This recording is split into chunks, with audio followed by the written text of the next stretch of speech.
Support for Elwood City Limits is brought to you by Facebook, Facebook.com/Elwood City Limits, Twitter, @ECL Podcast, Tumblr, ElwoodCityLimits.tumblr.com, and Gmail. ElwoodCityLimits@gmail.com. And from listeners like you. Thank you. And my free time. Got to get that in there.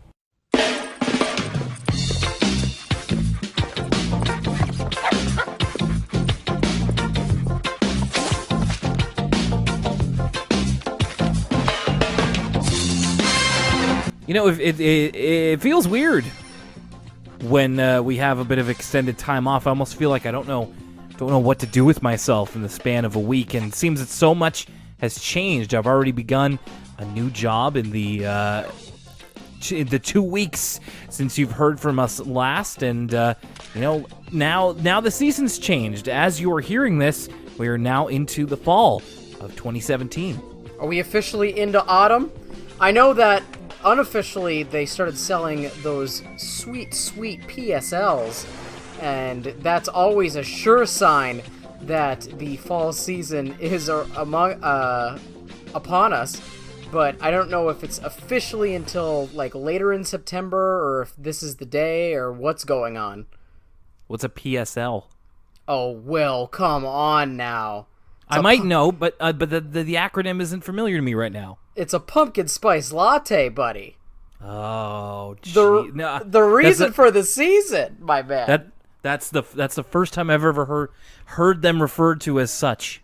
Oh, I'm in a household where I there's a lot of PSL talk going on in the old Mancini residence, so I'm quite familiar with the acronym.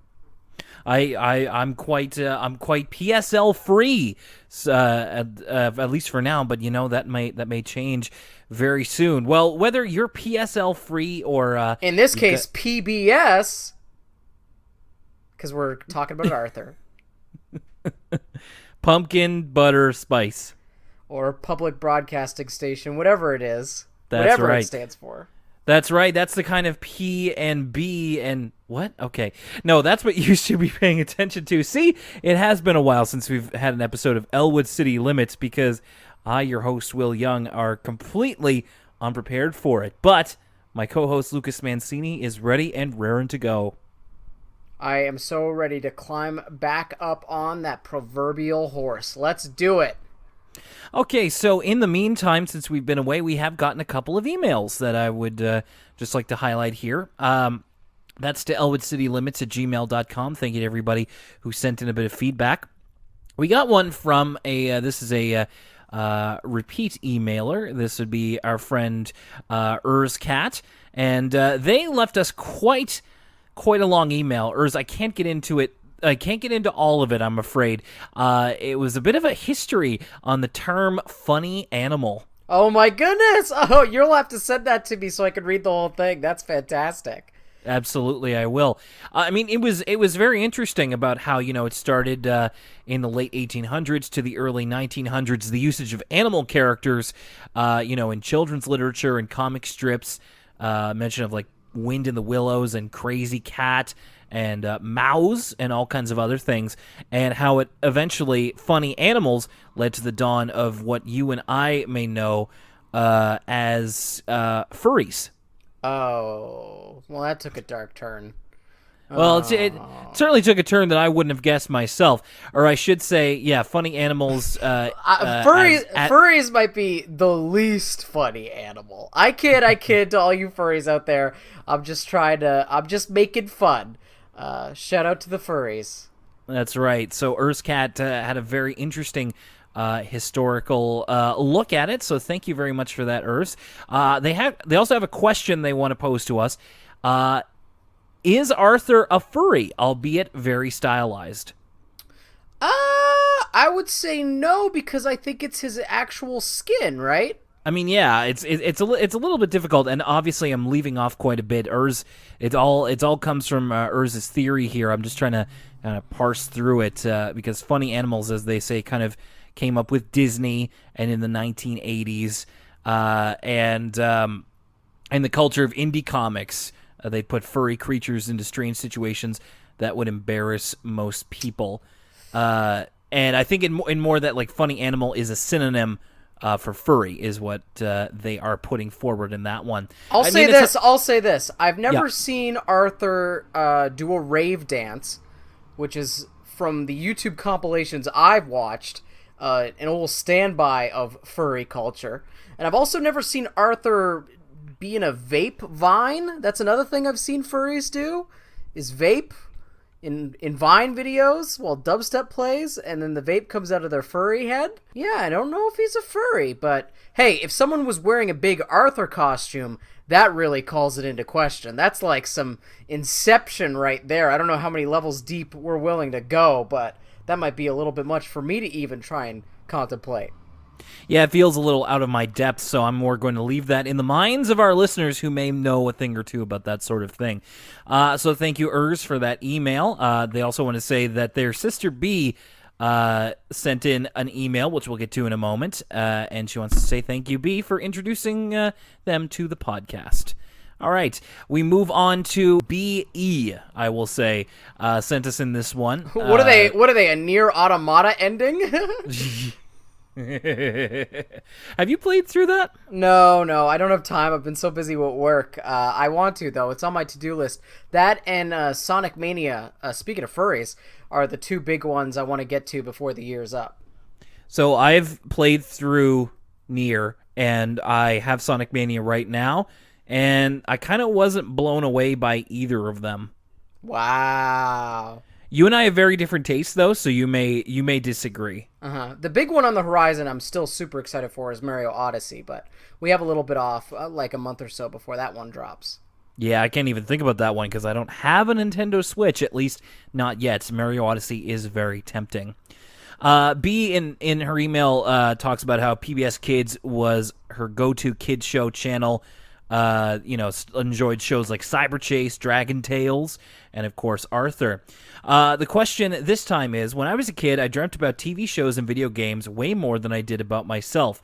I've had a few dreams about Arthur, including one where Buster was captured by aliens, and one where Arthur tried to hide a bad grade from his parents, and the lie spiraled out of proportion.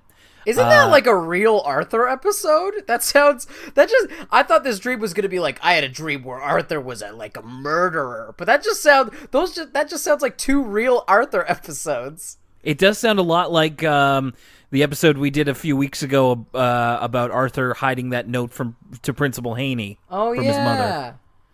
And their sibling had a dream where DW wished that there were 3 of her so she'd get 3 times as many birthday presents. Now, that sounds like an Arthur episode waiting to happen. Or anyway, at least an aside in one. For sure. Anyway, the question is, did you ever have a dream involving Arthur? If not, are there any episode concepts you've come up with in the waking world? P.S. Muffy/Francine beats Arthur/Francine in any ship war in my book. Uh-oh. Our email's getting filled up with ship wars now. Oh my goodness, keep the ship wars a-going. It's like Assassin's Creed Black Flag up in here with all this shipping. I guess Muffy and Francine is a great pair now that I think about it. Muffy is a true, how do you pronounce this? Sundre? Sundere? Anyway. Yeah. Back to the question. I've definitely had dreams about Arthur, but I do not recall any of them. I feel like most of my dreams involved Arthur and sticking around crossovers, because as a kid, I thought Sticking Around was a sister show to Arthur. I even called it Little Arthur. Yeah, just because the main character sort of has a similar skin tone and glasses to Arthur, and that's pretty much where the similarities end with those two shows. And that they were both cartoon. Oh, Sticking Around. Do a Sticking Around episode one of these days. But yeah, I've definitely had dreams, but it was so long ago that I don't remember any of them. What about you, Will? First of all, I have good news. Sticking Around totally holds up, and awesome. It's on YouTube. Ooh. I can't say I remember because I don't remember my dreams very well, and the ones that I do remember, I've remembered for a long time, so I don't quite know. And I mean, I hate to feel like I'm flaking out on this question, but I'm not the type to really think of episodes. Jordan had a good idea on our last episode, and hopefully with future guests, they can kind of bring their own ideas to the table on that one. But I want to thank you for that email, B. Ooh, that would be a good one to ask our next guest. Our next guest is way into dream journals and stuff like that. So that might be one to keep in our back pocket for him. Okay, well... Or her, whoever it is. Yeah, we'll let you know more about that at the end of the episode. Okay, one more. This one is from Louise from Chicago. Big fan of the podcast. Her sister and her huge Arthur fans have been for most of their lives. Ooh. She's writing about the episode Sue Ellen's Diary. She says, I know you both and Jordan had some confusion about the throwaway reference to Sue Ellen's crush on Arthur at the end of the episode. And I have some info that may provide a little clarity. When my sister and I were younger, a local bookstore brought Mark Brown to speak and read to a group of us. Oh my goodness, this is so fascinating. Continue. I'm at the edge of my seat. My sister and I were lucky enough to attend, and during the event, there was a Q&A session. Many of the kids asked Mark Brown about his inspiration for certain characters, many of which came from his real life. For example, Buster is based off his childhood best friend. Specifically, I asked Mark Brown about the inspiration for Sue Ellen, since she's always been a favorite character of mine. Mark Brown said that, in fact, Sue Ellen was based off of a girl he had a crush on in elementary school. He gave her name, but since the event was over 10 years ago, I've since forgotten it. The line at the end of the episode, then, was probably a reference to Mark Brown's life and the girl that inspired Sue Ellen. Meeting him was a huge highlight of my childhood, and I hope this info gives you more clarity. That is very interesting. I feel like I may have heard that somewhere, but I've long since forgotten, so it was very cool to kind of rediscover that information. So, okay, I guess I can kind of let that slide a little bit more. Yeah, I wonder if that comes across more in the books and that what the writers were playing off of, because I don't know how direct Mark Brown involvement with storylines on the show is. So I wonder if maybe there's more, like, Sue Ellen and Arthur's relationship gets dug into a little bit more in the books, and maybe they were playing off of that. In the Arthur expanded universe, who knows? That's right. When does Grand Admiral Thrawn show up? Prince where's Zizor. Yeah, where's Spider Darth Maul and that X-Wing pilot that looks like a horse? All right, so enough lollygagging around. Let's get to the new Arthur episodes. This week we are talking about a brand new episode. We're going to start off with Grandma Thora Appreciation Day, which is one I was kind of going into a little bit blind, and I'm glad that I did because it certainly took me on a ride. We get one of the... Blind or not, I'll tell you what I was not expecting this episode to open with.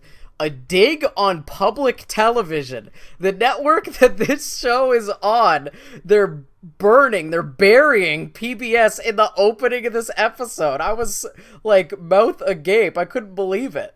Yeah, we'll get to that in just a second, because Arthur is in the cold open recounting a particularly bad night that he and DW had at Grandma Thora's, especially in the sense of just like they did not have a great deal of fun. They were staying with her and eating dinner, which of course, as we've established, Grandma Thora not a very good cook. She invites them after dinner to play Parcheesi, and hey, this episode is rife with great lines, especially from DW. And this is, oh my goodness, this is the first one. Thank you, Grandma, but we would much prefer to watch TV. So direct. At least she's being polite. Yeah, no, and it's the most polite way that you, as a grandchild, can say something like that. Grandma says that she doesn't have cable, but she does get public television clear as a bell. And Arthur and DW both kind of go like, ew. It's so great when they do this. It's like when The Simpsons make fun of being on Fox. Or it reminds me of an old 22 Minutes joke where they were parroting an ad about like stealing cable. And the kid's like, I learned it from watching you. And the dad says, all right then, I won't steal cable anymore. Hope you like CBC. And the kid's like, no. And the dad's like, ooh, Marketplace is on. And the kid's like, no. So the fun certainly doesn't continue as they are watching public television in the living room, and Grandma brings in the only snack that she has, no salt, low-fat potato chips. Which I say to this, suck it up, DW and Arthur. No salt, low-fat chips. They're still chips. They taste fine. Nah, I don't know, dude. Like, what are you talking about? They're potato chips. It's not like they're like... I don't think I've ever had a potato chip besides ones that are like seasoned really strangely, like the cheeseburger ones or something. Like low salt potato chips still taste like chips to me. They're still they're not even healthy. Like they're still not good for you. But I don't think you realize just how much of a potato chip's integrity is based on the fact that it is salty. Like, they have the best example I can think of, aside from like those pop chips, which are basically ash in chip form. I'm thinking of baked Lay's, which, hey, like, the consistency is there. I will give you that, and there is a semblance of like chip taste, but if you have normal Lay's, I'm choosing that 10 out of 10 times, because that's what I'm coming for, is the salt. Like, let's not screw around here. I think we're just gonna have to agree to disagree on this one, because you're talking to a guy who buys low salt Triscuits on the regular. Oh, that's man. how hardcore I am with keeping the sodium out. So we'll see. This one's no skin off my back. Well, see, low salt is one thing. Grandma Thora is straight up no salt. There's no flavoring on this whatsoever. Touche.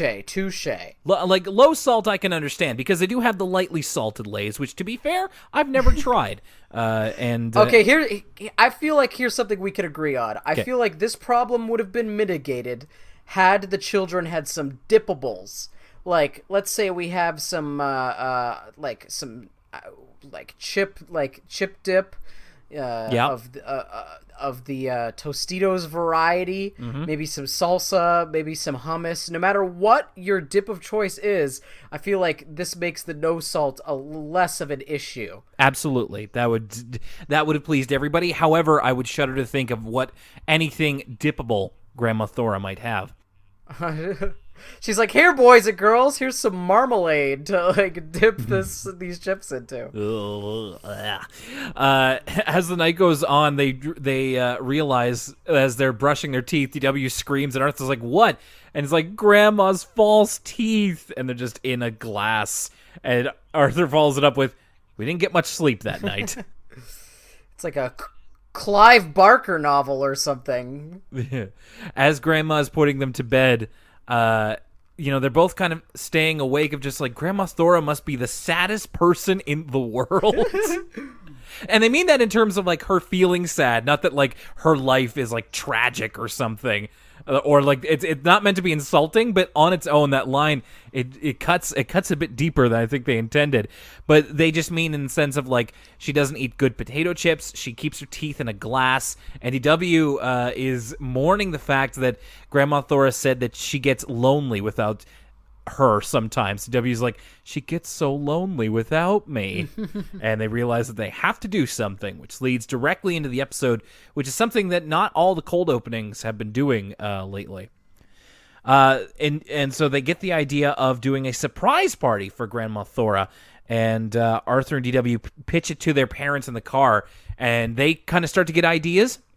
But then Arthur and DW like pull on the reins a little bit of like, no, we want to do this ourselves. Like, we want to do every part of this by ourselves. Their dad says the name of the episode. Like, and I almost rolled my eyes, because we don't usually get this in Arthur episodes, but he's like, it's almost like some sort of Grandma Thora Appreciation Day. Like, the way he delivers it's very like, it's like Hot Tub Time Machine. Yeah, it's like he took his face off. Want to take his face off. Face off. So their first move is to invite everybody to invite Grandma Thora's close friends, which is kind of what Arthur's parents have in mind and what they have in mind too. But off screen, it kind of gets out among Arthur's friends that Arthur is having a party. And he has to like calm everybody down in the cafeteria, because they start chanting for the party, like they're Daniel Bryan. And he's like, no, it's a party for my grandma, and you can't come. And then this Arthur almost Project X'd himself. Actually, I think he kind of ends up doing it anyway.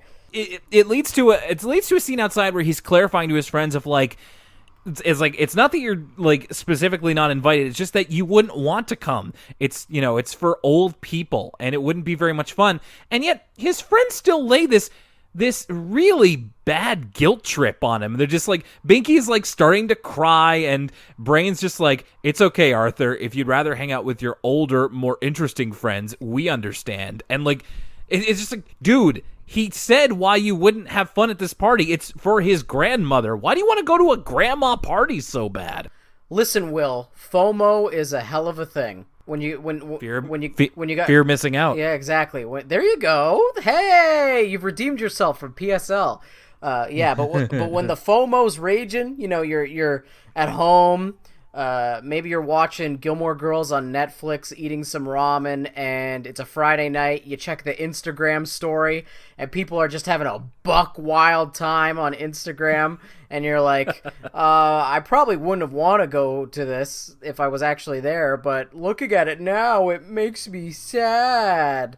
So even though they probably wouldn't have that great of a time at an old people party, they got that FOMO. Some people live the FUBU lifestyle. I live the FOMO lifestyle. I completely understand that. It's still... Wait, the FUBU lifestyle? You mean for us, by us? Like the clothing brand? I sure do. Yikes, that's a dated reference if I ever heard one. I live that dated reference life, too. Oh my gosh. We gotta bring FUBU back, like Kevin Nash. Yeah. You know what? That's the first person I think of when I think of FUBU is Kevin Nash. That and Jeff Gertzman. He wore a FUBU jersey on Good Morning America introducing the Dreamcast. Excellent. What a man. So Arthur, of course, caves to peer pressure and is just like, okay, you can come, but don't tell anyone. And then everybody runs around the playground, again, chanting party, and it's impossible to keep a lid on it at that point. And then he's kind of commiserating with DW later, and DW just goes, we're ruined. We've only been planning for one day, and already we're ruined. I love when episodes like, we got this in the episode where Arthur scrapes his knee on the lima bean can. I like when DW and Arthur are, like, working together. They have a good, like, buddy cop movie rapport with one another. Like, yeah. Arthur's a great straight man for all of, like, DW's lines. And also DW like balances out Arthur's nervousness with just her like general, just the way she carries herself. They play off each other really well. Her more bombastic nature. I noticed a couple of names when Arthur writes out the fact that they've invited 25 people. He's got names on there like Carol, Kenny, Richard, and Willie, who are coming to the party. That's right. Dick and Willie are on their way, and they're gonna have a great old time. I like how Mom kind of comes in and just like, how you guys doing? And DW helps Arthur to cover for this situation that they're in. And Arthur's like, thanks, DW. And DW says, we're in this together, Arthur. If you go down the drain, I have to go with you. That's what I'm talking about. I love their rapport. It's true. Like you're right. It's a treat that we don't normally get very much, and I really liked it here. So they get to do their own grocery shopping for the party, and my question is, whose money do you think they're using? Because they go, Mom drives them to the grocery store, but doesn't go in with them. Did she give them the credit card? Yeah, she just gives them money because she talks about how I don't like you guys shopping without me. So I assume she gave them a budget, but they demanded that they do everything themselves. They just didn't say that they would financially back it themselves. I really liked this. When they go inside and Arthur gets the cart, DW shows him the grocery list, and it's, of course, written in her scribbles because she can't write. And Arthur says, this is just scribbles. And she says, it is not. It spells candy. And Arthur goes, it spells Sehpixsteh. Which I'm surprised he got that much from it. Makes me laugh now. I'm surprised he got that much from it because it cuts back to like the actual paper DW was writing on, and it doesn't even have like, letters. I forget what it's called, but like English lettering. It's just syntax. Yeah, it's just hieroglyphics. So they decide that DW will read and Arthur will buy, and they end up coming back with the candy. My God, the candy! Just heaps and heaps of it, bags and bags, and all that they got was candy. That's right. Well, that was the only thing on DW's list. And Mom's a little taken aback at how much that they had to buy. And she said, and she finally asked them how many people that they invited. And love this great delivery from Arthur here again. He just goes, "Oh, want to know about?" Yeah, he pulls a George Costanza, which is a classic move. Yeah, he's like kind of, his foot is kind of scraping the ground like when you taunt with Luigi in Super Smash Brothers. He just covers his hand with his mouth and mumbles something. I'm like, that's the best move when you have nothing, but you just don't want to admit the truth. Eventually, it does come out. Arthur kind of plays to his mother's mercy, and they do kind of get away with it, but they just have to deal with the aftermath.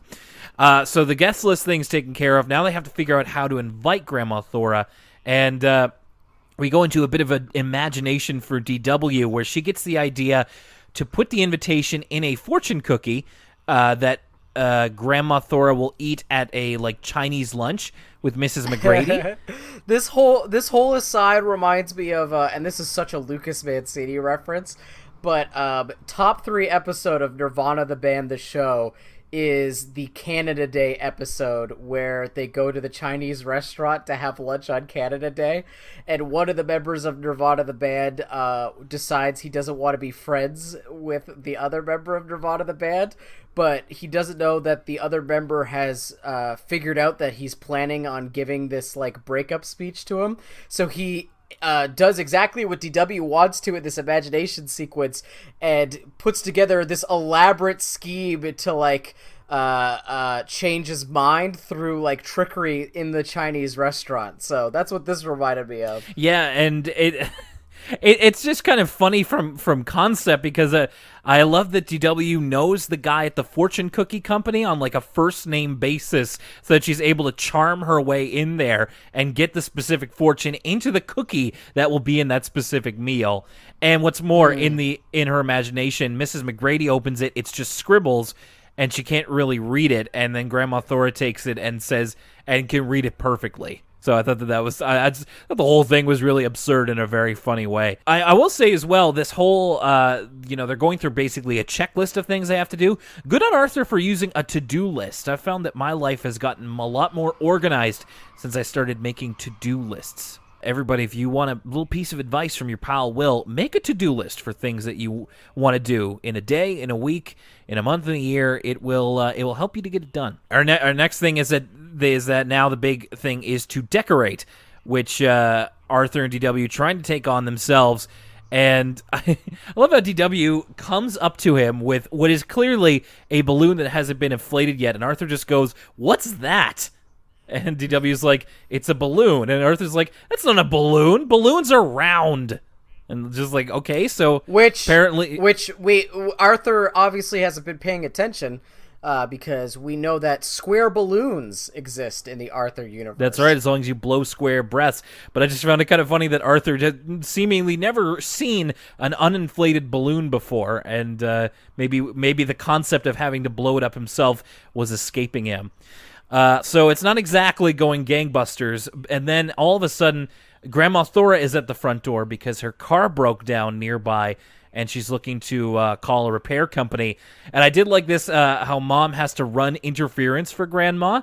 As soon as she opens the door, she has to say in her stage voice of "Well, hello, Thora, what are you doing here?" Yeah, I love her projecting "Did you hear that, kids?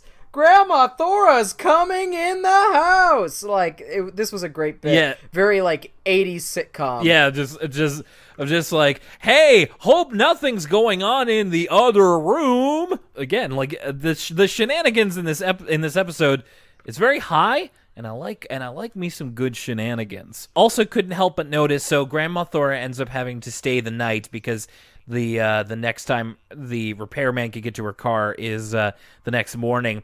I like practically every time they show Grandma's teeth in the glass, there's always a glint. It's like when a cartoon character shows a gold tooth, except it's just no, that's just her whole teeth, my man. It's in the new Homestar Runner skit where what's the word they say? There's a word they say that changes their mouth. If you've watched the newest Homestar Runner bit that came out a couple of weeks ago, you know what I'm talking about. But they have this photorealistic teeth, and there's a little glint exactly like what you're describing. Oh man, I think I've been trying to keep up on Homestar, but I don't know if I've seen that one.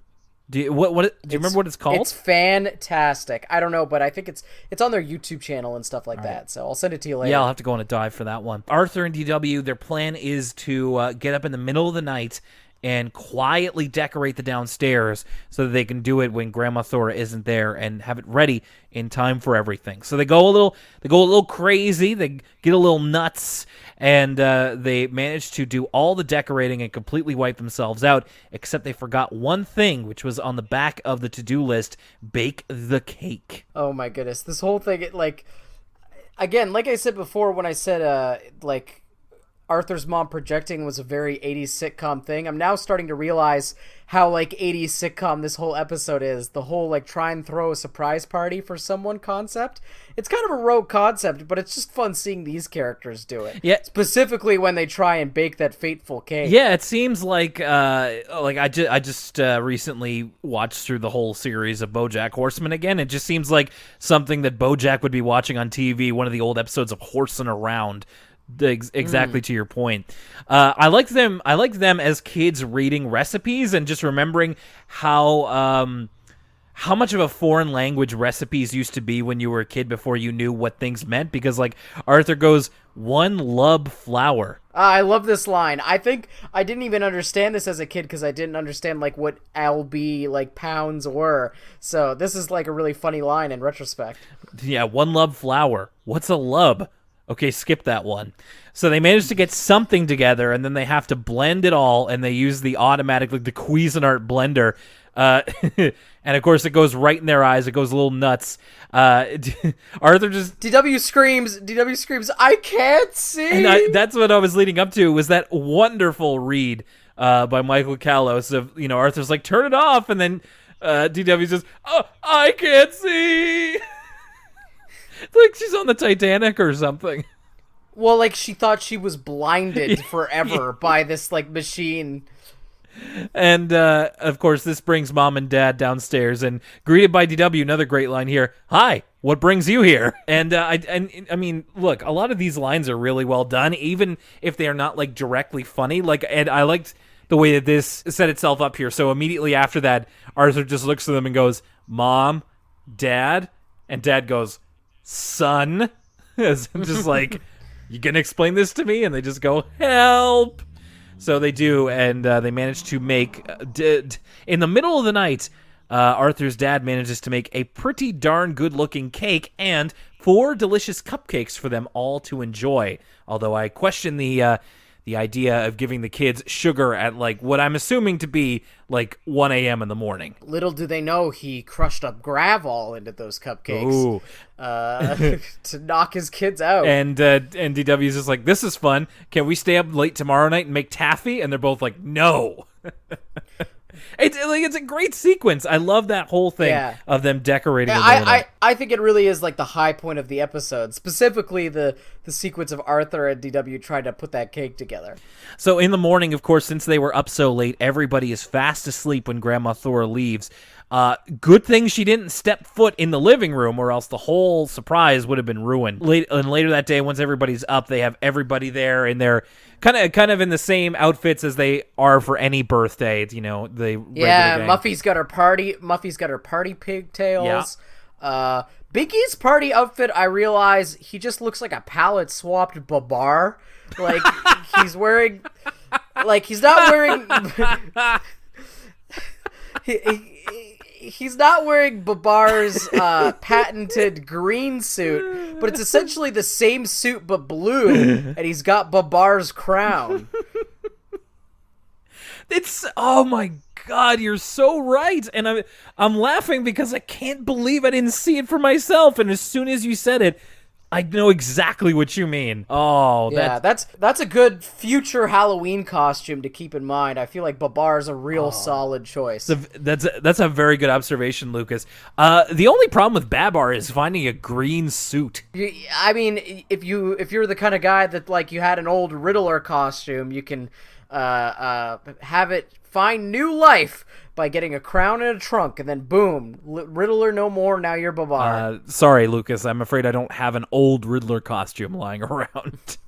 I wish, though. I wish I had any Riddler costume lying around. So everybody kind of gets in place to surprise her. I will note here as well, Binky, his disguise is just him standing up with a lampshade on his head. Solid. Yeah, I just think that's a great visual. But then Arthur and DW realize that they forgot to tell Grandma Thora what time to come over. And then, oh no! Excuse me. Oh, I'm allergic to cliches. Oh no! The prom's tomorrow. So of course they can't reach her, and they realize that it's going to be Grandma Thora Appreciation Day without Grandma Thora. But then they just decide to grin and bear it and have fun at the party anyway. And then as they are continuing to party, Grandma Thora comes in the back door and surprises everybody. And then they manage to kind of surprise her. We get a really great screen basically from Arthur's mom. She does like a spit take almost, where she's like, "Oh, hey, Thora," and then she's like, "Thora." Like we get a freeze frame of like her shocked face. Yeah, that was one of the ones that I took an image capture for the week ahead. So they finally managed to surprise her, and Grandma Thora, of course, taken aback, wasn't expecting this because it isn't her birthday. And then Arthur and DW explained that they put on the whole party because they thought she was sad, and they put on the party so that she wouldn't be sad. And Grandma kind of thinks about it for a second, and then I think what she decided to do was she decided to play along of just like, oh, that's right, I was a little sad. And just like maybe not kind of understanding where they're coming from, but appreciating the effort. And then, of course, the cap-off line of just like, but now that you've made this party, I'm the happiest grandmother in the world. So it's a very schmaltzy ending, but, it's very good-natured. I was fine with it. When they all jump out and say surprise, speaking of freeze frames, it kind of looks like that Ellen DeGeneres Oscar selfie with like Jared Leto like running in uninvited, but with a bunch of Arthur characters. Yeah, I know. It's like my life. Every time I see Jared Leto, like he's uninvited. But it looks like that famous Ellen DeGeneres Oscar selfie, but with Arthur characters. Yeah, I'm just looking at it right now, and you're kind of right. Let's see if this can get more retweets. Totally gonna... Well, I feel like I think that selfie's actually been dethroned as the most retweeted image on Twitter. The most retweeted image is now the picture of former President Obama talking to these three kids, and they're all of different ethnicities. So there's like a black kid, an Asian kid, and a white kid, and Obama's like talking to them through a window. That's now the most retweeted image. Oh, that's good. I'm fine with that. I mean, hey, in my like tier list of human beings, Obama beats Jared Leto any day of the week. And I would hope in anybody's as well. Oh no, all those 30 Second to Mars fans. And now a word from us kids.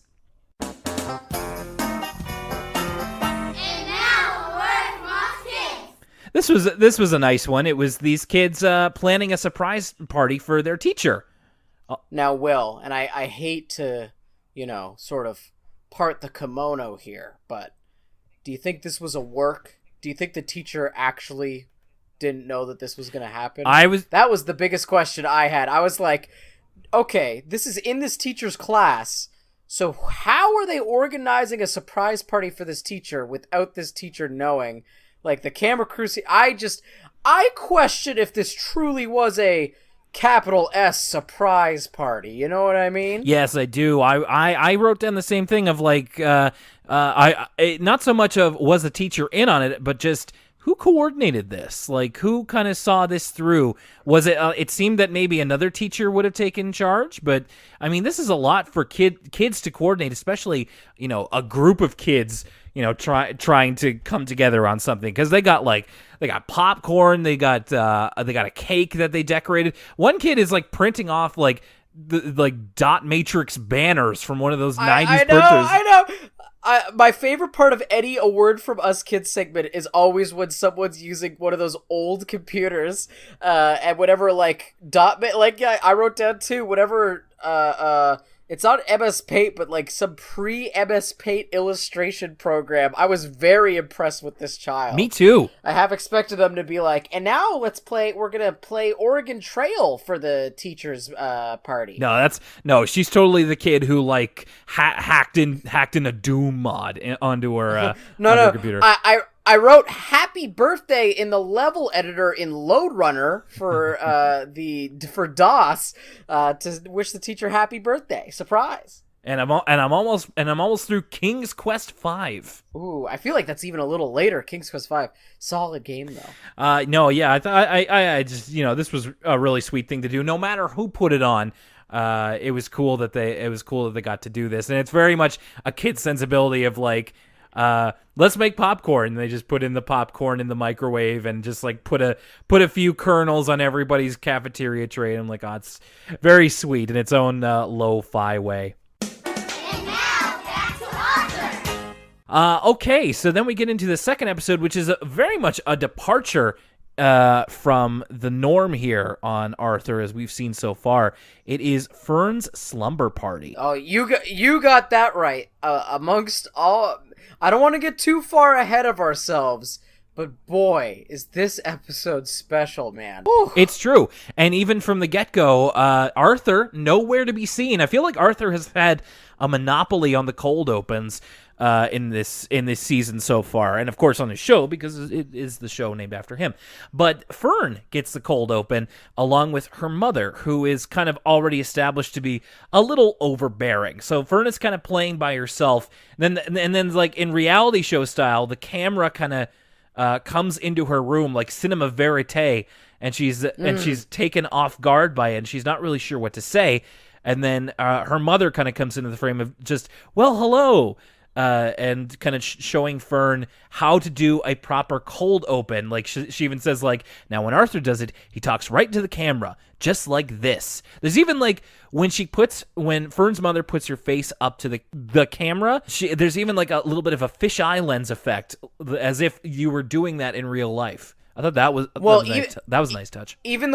Even the way the shot's framed is in like a mockumentary style. Like usually when Arthur looks at the camera in a cold open, it's more like Ferris Bueller, whereas this is more like The Office or something. Just the way the camera zooms in and focuses on Fern and kind of tilts around. It's very it's not like animation. It's very like trying to frame it in a mockumentary style. This whole sequence is very fourth wall breaking, because after Fern's mom suggests to do it like Arthur, Fern says just go to the title card, maybe that swimming one. And if you were a kid, like that might be a joke that goes way over your head, but as an adult I was like, wow, that's like hilarious. Specifically that they're referencing that there's basically 3 or 4 title cards that they rotate through, and it's like maybe that swimming one. I don't know, I just thought this was really interesting.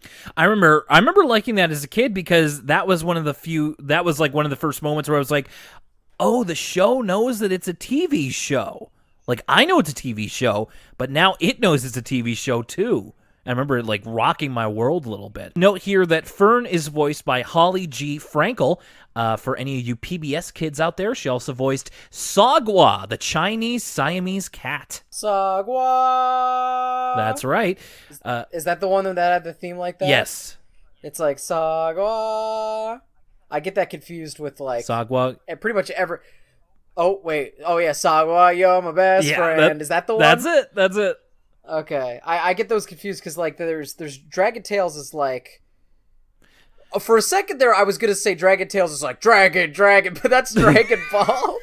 I guess I don't actually remember what the theme to Dragon Tales is. It's Dragon Tales. Let's all go to Dragon Tales.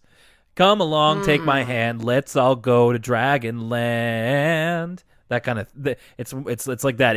It is not Rock the Dragon from Dragon Ball Z. Dragon, rock the dragon, Dragon Ball Z. Dragon, rock the dragon, come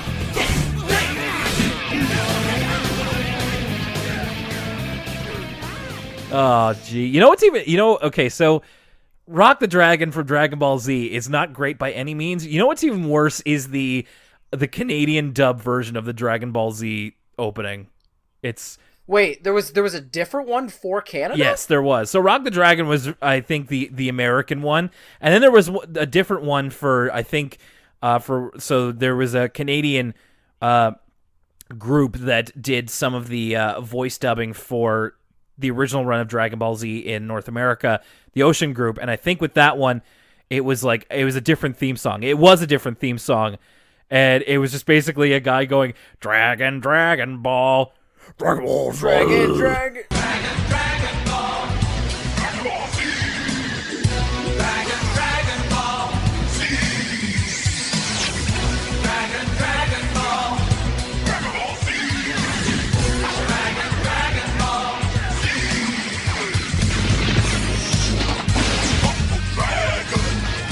Dragon Ball Z.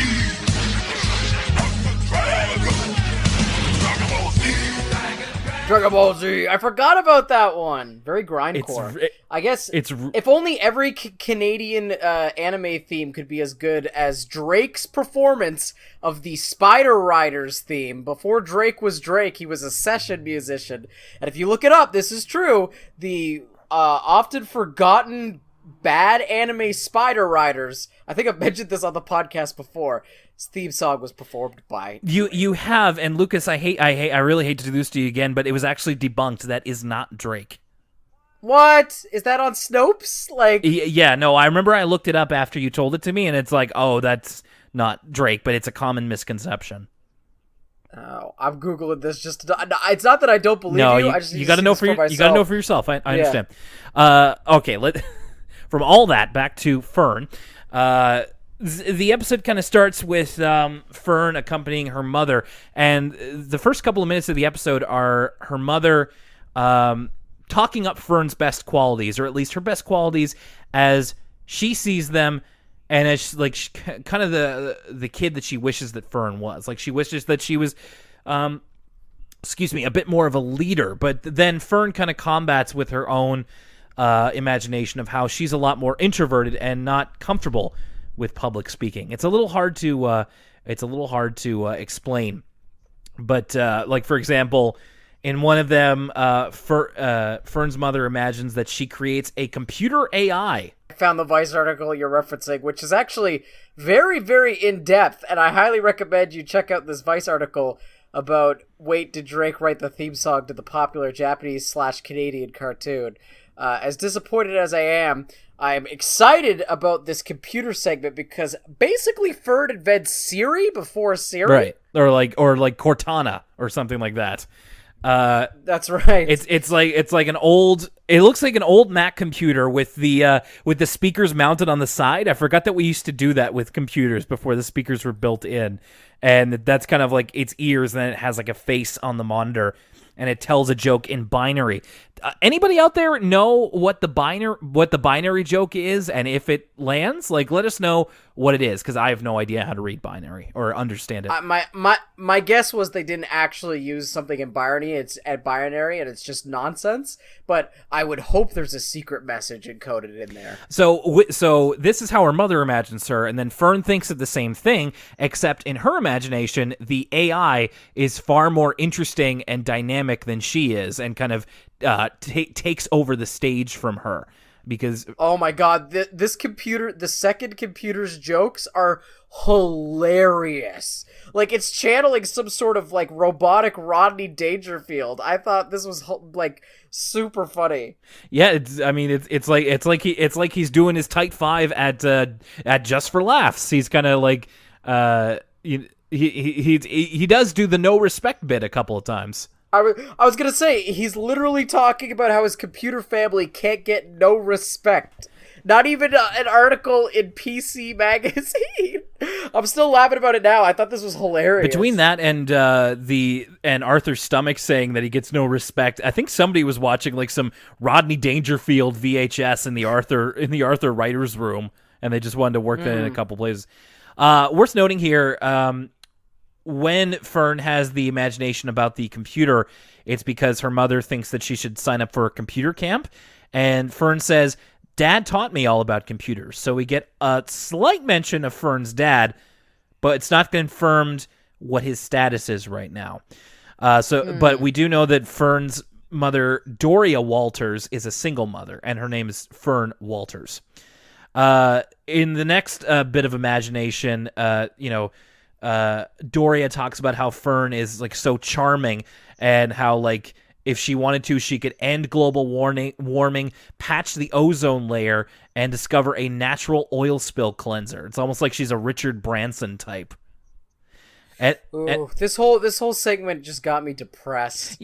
I was like, man, we were talking about global warming and washing oil off like birds back in the 90s, and like it's still something we deal with every day, like this more than 20 years later, right? Like, I don't know, this whole thing, like, given the context of where we are now and where we were then, I was like, oh, jeez. And Fern's idea of the press of her at this would be her boring everybody to sleep at a press conference. So she doesn't have a great deal of self-confidence, or at least not the kind that her mother thinks that she should have. We go to, I believe it's like a bake sale or some such. That's what they're kind of, they're going around doing things like creating flyers for a bake sale at school. Or like a social of some sort. And Fern's mother makes cookies, and Francine is there in kind of her party best. Fern's mother has the cookies, and Francine is just like, let me pass them out, Mrs. Walters. I love to distribute. Which is just a funny line. Like, what is Francine, Stalin? Like, she loves to distribute? It's a weird way of framing that, but I got a kick out of it. And then, speaking of funny lines, Francine, I was, like, busting a gut over this. Francine's like, Arthur, you get the Liberty Bell cookie, because you're cracked. Yeah. And I was like, oh my god. I'm laughing about it now. I think I just like it when people call people cracked. But I thought that was She's funny. not serving up cookies, she's serving up a roast. She also shows off a new bracelet that she has that will come into play later in the episode. It's like a knockoff kind of Egyptian bracelet that she thinks is, worn by Cleopatra, and then Muffy kind of looks at it and says, made in Japan. So it's just kind of a cheap little fashion, but Francine really likes it. Francine even gives a cookie to Fern, and the whole thing is just like, here, you can have this one. I don't know what personality it is, because she's giving out the cookies based on everybody's personality, and you can kind of see Doria wishing that Fern was a little bit more like Francine, actually, that she was a bit more assertive, that she was more confident, and that she would kind of make use of her positive aspects a little bit more. And thankfully, I think in the episode, it doesn't necessarily, or at least for me, it didn't come across as too much. Like, it was just to the point where it could be annoying, but I felt that it was believable that, this parent wants their kid to succeed. And I had that myself when I was a kid, of just like, your parents just want you to show your innate talent and the confidence that you have in doing well. And Fern is just not really all that confident in herself.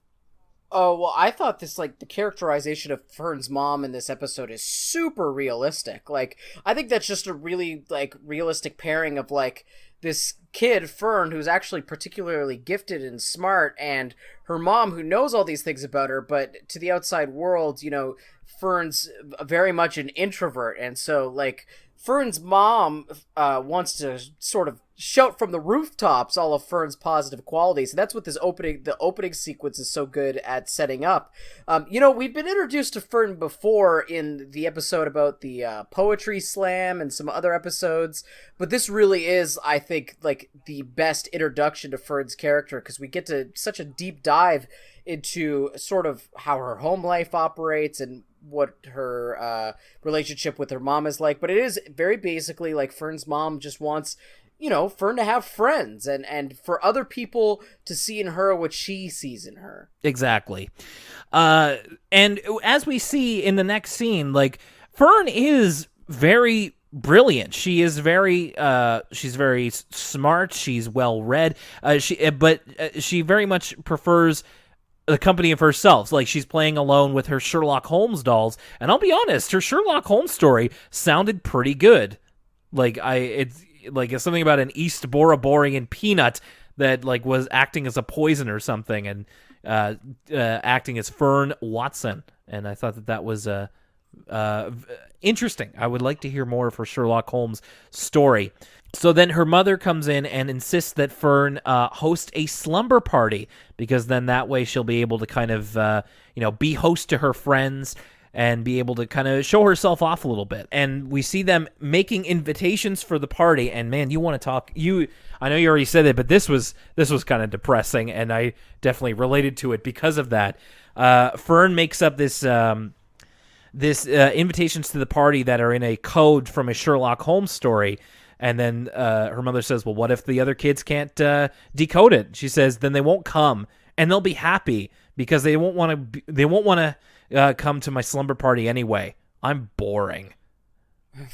Fern wants to make an ARG so hard that people can't get to her slumber party. That's right. And then it immediately cuts from Fern saying, I'm boring, and her mother saying, nobody thinks you're boring, to the girls talking about having to go to Fern's slumber party, and it's gonna be boring. And Muffy says, I might as well just wear my sleeping bag. I'll be falling asleep so fast. It's pretty cold. We get a line from Arthur about, he's like, well, at least like Fern's mom will have all this delicious food. Typical Arthur, only thinking about his stomach. Yeah, and typical Arthur growing up with the privilege of a father who's a chef. Like, not everybody is going to be cooking to that level of quality, my son. And that did lead into a line actually from a character that we've not been introduced to yet, Jenna. So there's Francine, Muffy, and Prunella, and then Jenna, who is the gray cat. Muffy says cannot... And from this episode, the two things we learn about Jenna, actually three things we learn about Jenna, is Jenna likes eating much like Arthur. She says, speak for yourself, Muffy, when Muffy says one cannot...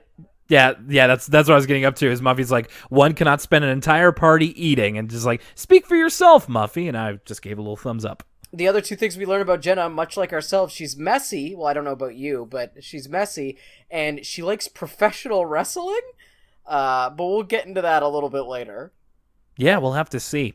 So then they decide that, thankfully not in like a mean way, but they are going to help Fern make a fun slumber party on like through their own efforts, and they're not going to like go along with whatever plans Fern has. And again, this could be the part where it like takes a really mean turn, but it's just like, I think they just anticipate that they'll be bored, so they have to kind of make their own fun. So that's the night of the slumber party, and Fern overheard them saying like, this is going to be so much fun, when they decide to kind of make their own fun.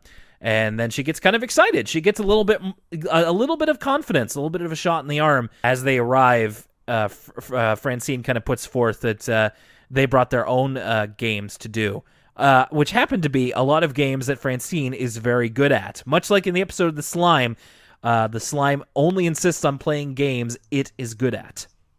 Oh my goodness, I didn't even put two and two together, but it's true.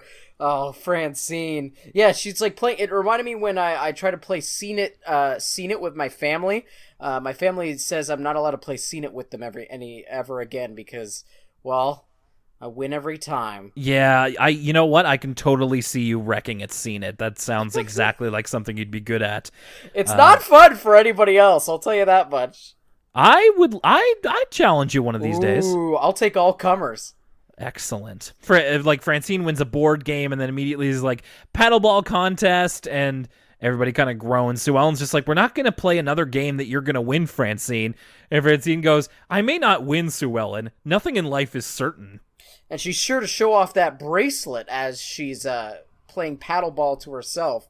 That's right. Her bracelet is very noticeable on her character and on her character model. She wears it on her wrist. This is where we kind of get a little bit of a peek at maybe Jenna's innate love of professional wrestling. It's funny, the parallels between Arthur's Jenna and my Jenna, who is my fiance. Oh, right! I forgot about that. Yeah, it's like both of them like food. They're both kind of messy, and and they both like professional wrestling, ? Because Muffy brings out her action figure of Decathlon Debbie, who is, some sort of athlete, and Jenna counters with her doll of Amazonia Warrior Princess, who will wrestle Decathlon Debbie, and Muffy just goes, Decathlon Debbie doesn't wrestle.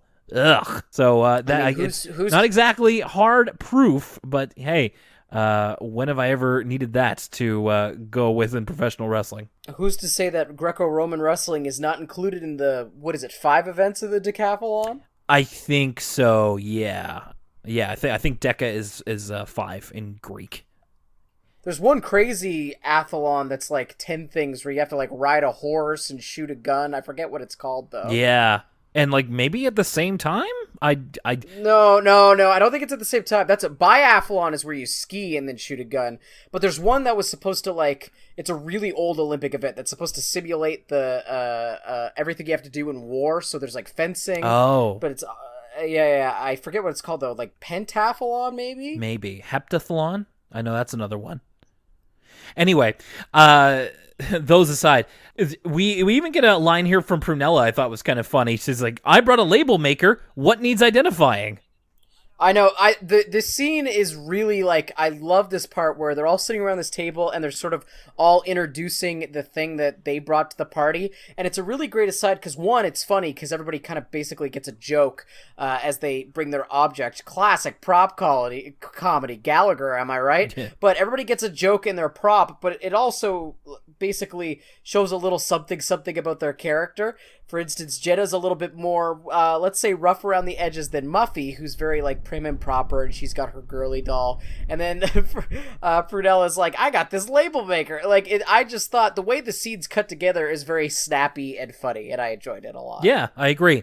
Eventually, they run out of things to do, and they're just literally sitting there being bored, and Fern feels the party is kind of collapsing around her. But then it gets a little bit of a shot in the arm when Francine realizes that her Egyptian bracelet is gone and may have indeed been stolen. And I was watching this, and I'm like, I can't believe I didn't see this setup coming. It seems so obvious, because, of course, when has Francine ever had that Egyptian bracelet, and when does she ever have it again? So, of course, she's going to lose it, and it leads to Fern being able to assert herself in a way that she feels confident. She becomes the detective of the party, and I love this sequence.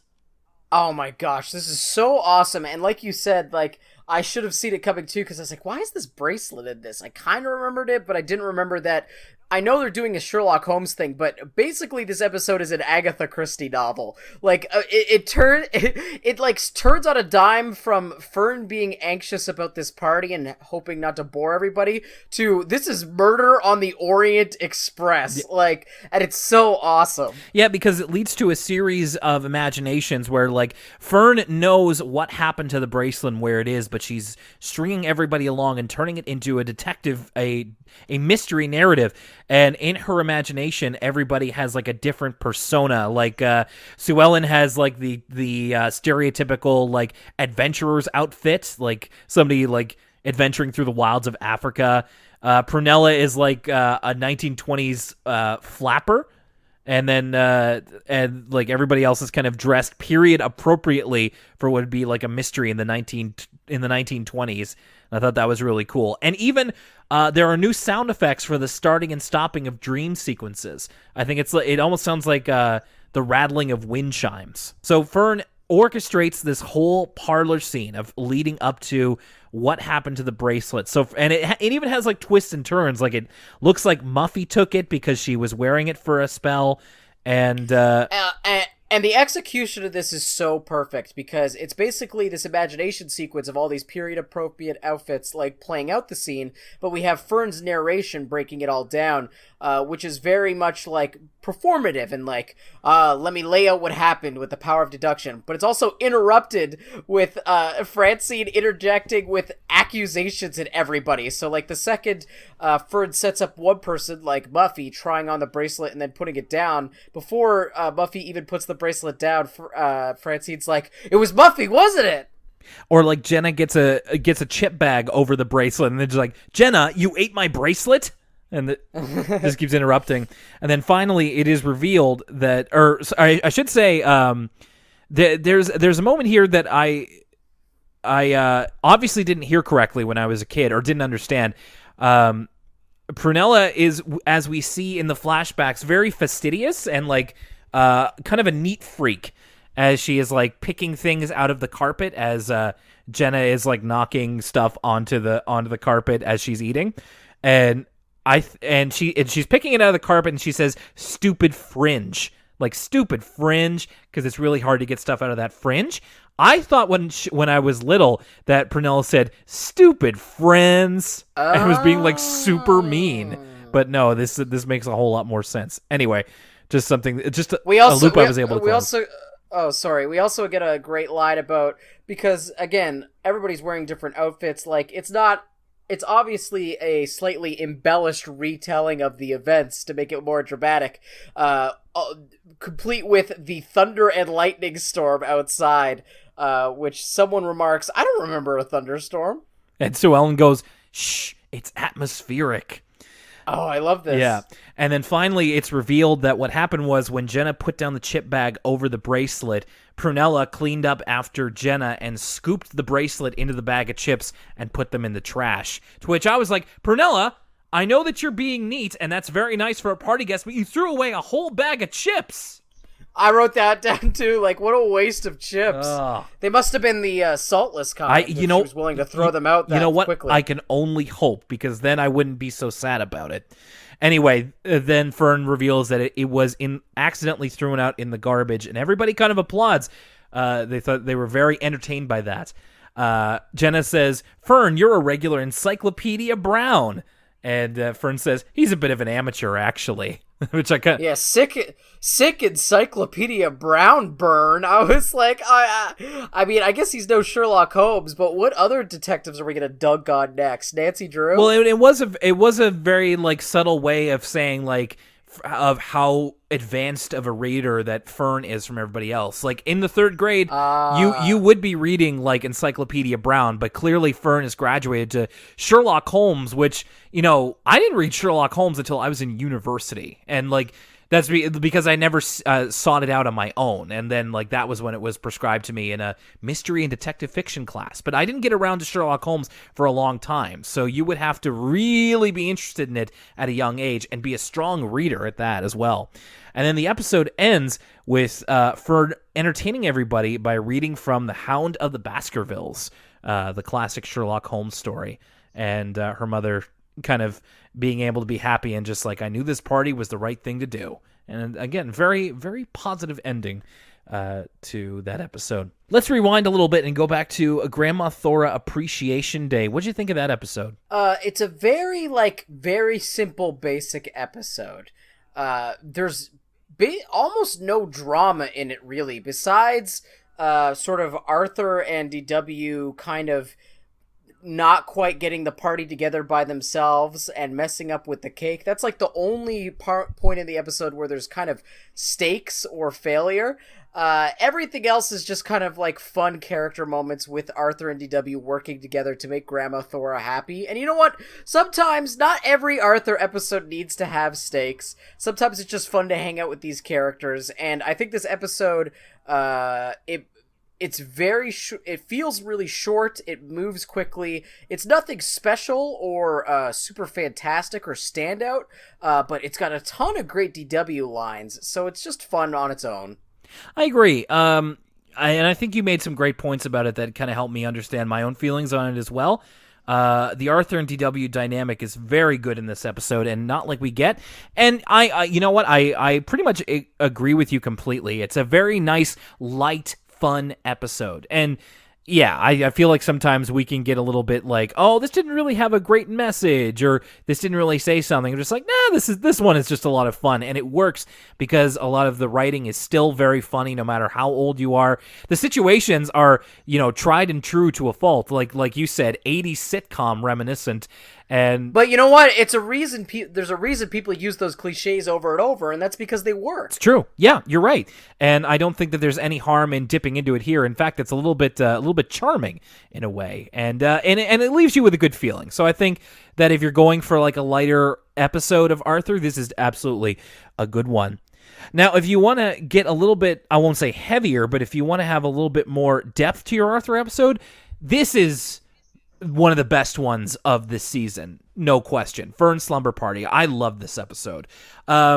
It was great to remind myself of the character of Fern because I hadn't interacted with it in quite a long time, and I was surprised by how much I related to her. I've said before that Arthur is really the central character that I find myself gravitating towards, just because I find I'm a lot like him.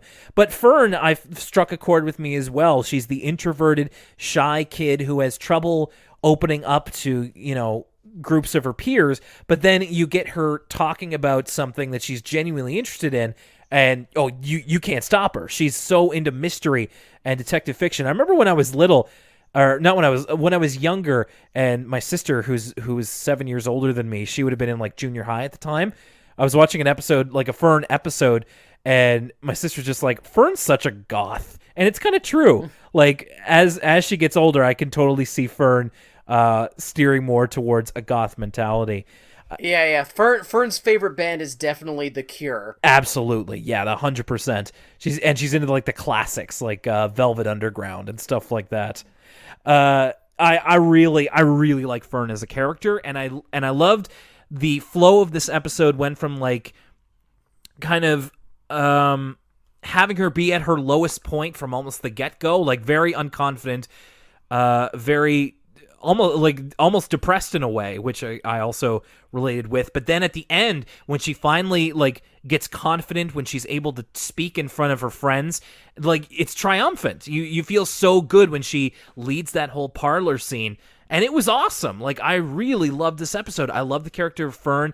As we said, I thought the character of her mother was balanced very well. It was somebody who wants to see her kid succeed, and is kind of overbearing about it. But it wasn't she wasn't the antagonist of the episode, which, I really like how all the parents in Arthur so far are very distinct. Like, Fern's mom and, say, Buster's mom and Francine's mom and Arthur's mom are all totally different characters unto themselves. And I really appreciate how well they're able to basically separate the parents and make them different from one another. Yeah. And it also had some cool, like, visual and flourishes that made it unlike a lot of other episodes that we've seen. I've nothing but good things to say about this episode. I loved it. It's one of my favorites of this season. I totally agree with you. I think Fern's Slumber Party, not only is it one of the best episodes of season 2, it's one of the best episodes, period, I think I've seen so far. From the framing of breaking the fourth wall in the opening, it lets you know, hey, this Arthur episode's going to be a little bit different. We get some awesome character set up with Fern and Fern's mom, basically playing out these fantasy scenarios that both perfectly illustrate how differently they think about Fern. In all of Fern's mom's scenarios, Fern is like outgoing and solves all these problems. And in all of Fern's imaginary sequences, she's got much more of a lower opinion of herself. And the episode it sort of moves from this like character piece of setting up Fern's character to a different sort of episode where it's Fern being anxious about this party and her mom's trying to encourage her to be in this party, and then it turns into a murder mystery at the end. Well, no murder, but it turns into like a classic Clue, in the library, Mr. Plum with a candlestick, Agatha Christie Sherlock Holmes murder mystery, which is not something I was expecting, and I was really stoked to see. It was fun to get an episode with all the girl characters, and Muffy wasn't really being annoying. She was just being more of a character. Same with Prudella. Prudella wasn't being annoying either. Everybody was just kind of having little funny character moments, like that scene where they're all showing off whatever toy they brought to the thing. I loved this episode. It's all the things you said, but it's also really entertaining.